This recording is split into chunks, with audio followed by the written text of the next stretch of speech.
Yo, what's up guys? So today we're going to be showcasing off the new ProcesSlayers in action, aka the Zan-Kis. These were basically named Zan-Ki before, and they recently changed them to ProcesSlayer. Also, just as a quick note, if any cards say ProcesSlayer, it's because they forgot the P in YGOPRO, which they'll probably change very soon. It's just a little bug on some of the card text you'll see. It says specifically like ProcesSlayer, but it doesn't matter, they're the same thing. Anyways, so basically this deck is One Punch Man.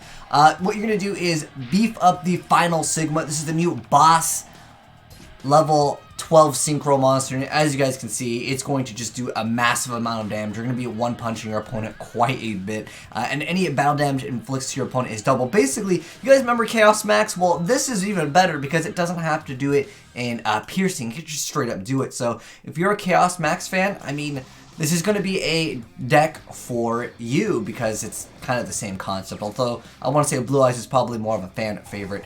This is, we didn't actually, we're able to OTK because, well, we're going first. Not going to be able to do that, but we also have the induction here, showcasing off this card. It basically lets you target a card your opponent controls and destroy it, and also beefs up your Cyberse monsters by 500 attack. This is one of the cards where, again, it says the ProcesSlayer. Again, they're the same thing. But anyways, basically the whole goal of the deck is to really just special summon multiple cards and just go into either of the boss monsters. There's two boss monsters. There's Final Sigma, and then there's the Exceed, which actually is a rank 4, but it does require 3. And like I said, even if your opponent happens to have a monster with a decent amount of attack, since they're taking that double battle damage, and this card's immune to everything, except for the ProcesSlayer cards, you're going to be one-shotting your opponent all day. They can't do anything to this card. And the other cards, well, their effects are kind of irrelevant because you're just utilizing them as material for this. And then once this card comes out, it's GG. So the deck is something I would say doesn't have a really insane turn 1 play. Like I mentioned before when we were showcasing off this deck in the first place, when we checked out all the cards, it just lacks the turn 1 play, but going second, it has, again, the ability to go for a OTK play. A lot of cards will negate effects while you're trying to go for the combo. Anyways, in this instance, he happens to have an Infinity. We're going to go ahead and see this card over here. So this card over here makes it so you target a face-up monster, and you can't special summon monsters from the extract for Cyberse monsters,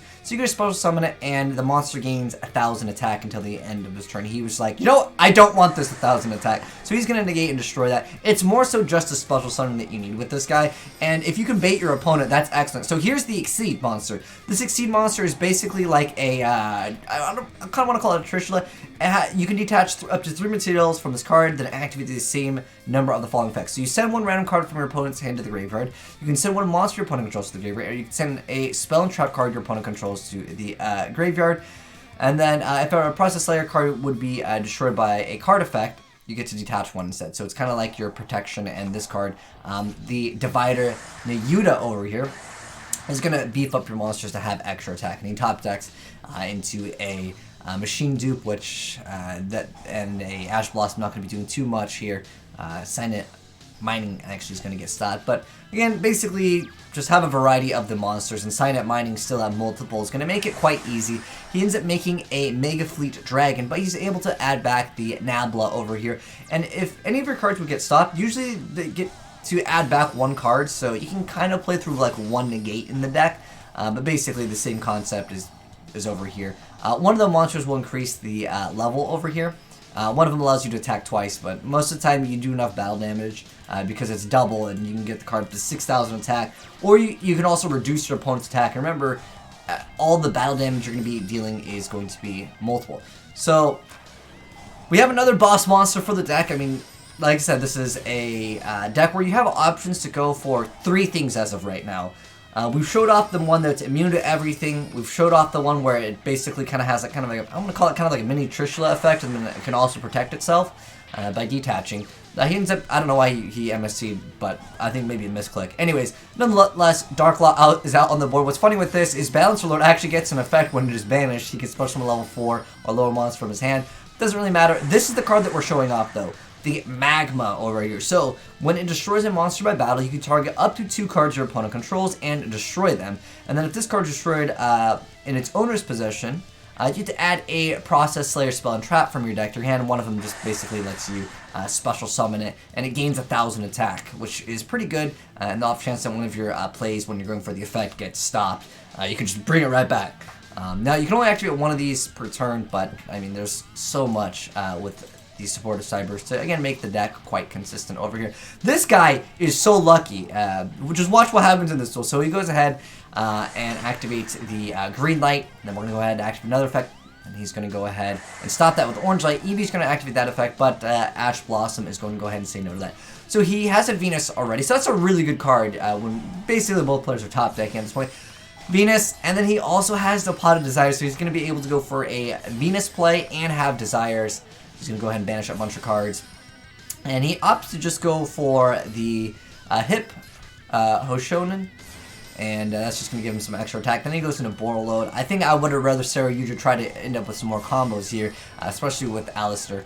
But anyways, he opts to just go ahead and go for the same bread and butter combo, making Final Sigma gonna beef up the attack. And again, it's immune, so just go ahead and smack your opponent. Now this card does have a downside over here, so you can target a face-up monster in the field, and you can only go for Cyberse. You special summon it, and that monster loses 1,000 attack. So there's one that boosts him, and there's one that makes him lose, because Subtra is the name over here. And then also, this card can't attack during the turn it was special summoned by this effect, which is really unfortunate. Otherwise, there's a lot of times where you'll just be short a little bit, depending on which one you're going to go for, the reduce or the buff over here. Now, this guy is playing some of that young Mystic Mind, and I always love seeing this deck lose.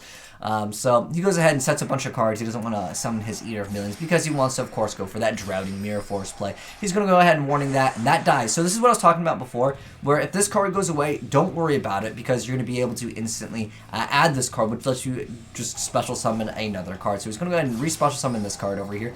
And this card, Sign to Optimize, is going to be great because it gives you that additional normal summon of a Cyberse monster. And then on top of that, you can't special summon monsters except for Cyberse, but it doesn't really matter. But then, if your Code Talker monster battles, your opponent can't activate effects. But again, it's just really for the extra normal summon for the most part. And he's going to go ahead and just take that damage because, well, this card's immune to everything. So, like I said, it's basically set up to be a one-punch deck.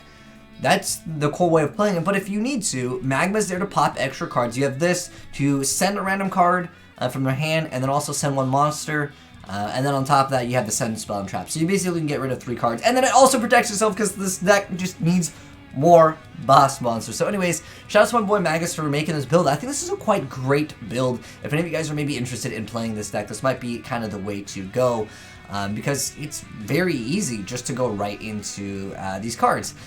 But anyways, onwards with the deck profile. So we have 3 copies of Phantasme. You can maybe drop this if you really want to. It technically isn't a Cyberse card, so it won't really help too much in going for most of your combos. It's mostly there for consistency. It's extra just draw power at the end of the day. And then we have 3 copies of Balancer Lord. And then we have 2 copies of the Division. We have 2 copies of Sigma. So Division makes it so you tribute a Cyberse monster you control in the extra monster zone to special summon up to 1 level 4 Cyberse monster from your hand and graveyard. But more importantly, if this card is sent to the graveyard, you target a face-up monster on the field and you get to half its attack. So that's going to let you one-shot, one-punch your opponent quite easy. And then we have, of course, Sigma. And this one, if you control no monsters in the extra monster zone, those cards in your hand, just special summon it pretty much is really what it's used for. And then on top of that, if it's used as a material for the ProcesSlayer,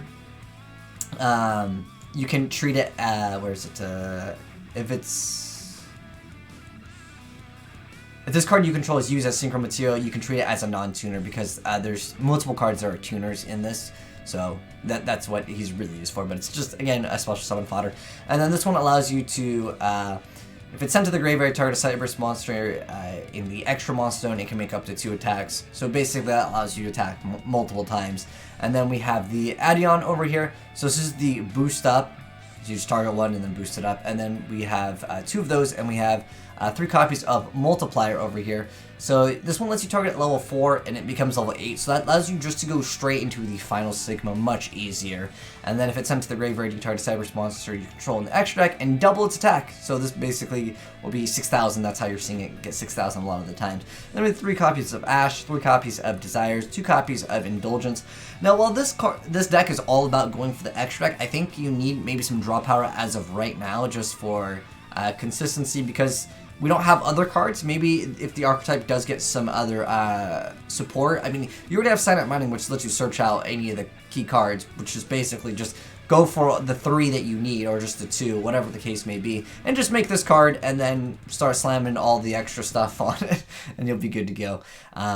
But yeah, we got 2 copies of Indulgence and then 3 copies of Mining, 2 copies of the Formula. So this makes it so you get to target 1 in your graveyard, you spell summon, and then it gains 1,000 attack. That's the card that you're usually going to be adding if one of your plays does not go through with Magma.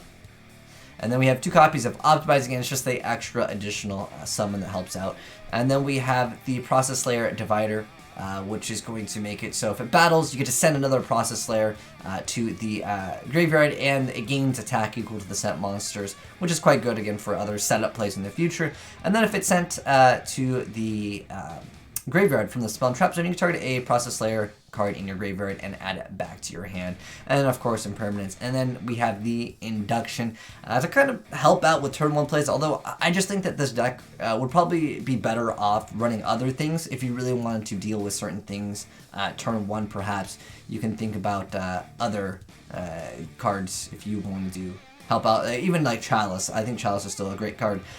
But as far as the extra deck goes, we're just running like 3 copies of Sigma, 3 copies of Magma, 3 copies of Lacian, which is like the mini Trishla there. And then you got 2 copies of Unicorn, 2 copies of Phoenix, and Cerberus. This is just for to get rid of other things before going for your plays. Yeah, I just feel like there's really not that many great turn 1 plays. You can try to just go for a boss monster, but I think what's going to happen a lot of times is, I mean, it could technically get Kaiju'd, but it being, while it's in the extra monster zone, it's unaffected by card effects except for ProcesSlayer. You can literally summon this, and some decks will just have to scoop it up. But there are other cards that can just boost up their attack, but sometimes, you know, you can obviously boost up your attack as well if you happen to have other things, depending on what you use, of course, to make the card. But remember, a lot of the stuff is, where is it? It's like it gains 1,000 attack until the end of the turn. So, like, you got to remember that is also taking into consideration. So, I don't like this deck, like, turn 1, turn 2, you do definitely have options to go for a game. But anyways, that is the new ProcesSlayer. Thank you, Magus, for sending in your deck. But let me know, guys, if you have any suggestions, and let me know your thoughts on this deck down below in the comment section below. But hope you guys enjoyed the video. If you did, drop a like on it. If you're new here, hit the subscribe button and turn on that bell so you don't miss out when new Yu-Gi-Oh! Gameplay comes out. Thanks for watching, and shoutouts once again to Magus. If you guys got any other builds of the ProcesSlayers, aka Zan-Kis, I think this is a really good, solid build, though. But if you want to send in, feel free to send in to AzneyesReplays. At your comment. Thanks for watching. Peace.